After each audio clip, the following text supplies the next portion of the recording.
Hi అండి. పండగ రోజు మనకి పని ఎక్కువగానే ఉంటుందండి. కానీ టిఫిన్లు అన్నదప్పటికి ఒక్కొక్కరికి ఒక్కొక్క టిఫిన్ ఇష్టమండి. పండగ టైంలోనే మనకి అందరూ వస్తారు కాబట్టి వాళ్ళకి నచ్చిన టిఫిన్లు చేసి పెట్టాలండి.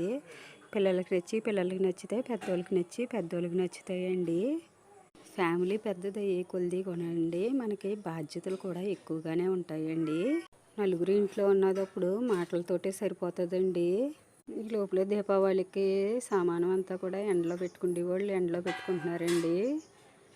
ఈ దీపావళి సామానంతో చాలా జాగ్రత్తగా ఉండాలండి. మాకు జగ్గంపేటలోని మర్చిపోలేని సంఘటన ఒకటి జరిగిందండి. అన్నీ ఒకే చోట అమ్మడం వల్ల అప్పట్లోని ఫైర్ యాక్సిడెంట్ జరిగిందండి.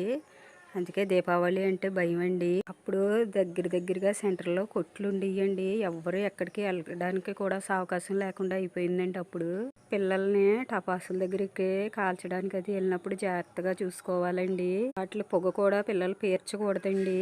సంవత్సరానికి ఒకసారి వచ్చే పండగ కాబట్టి చాలా తక్కువ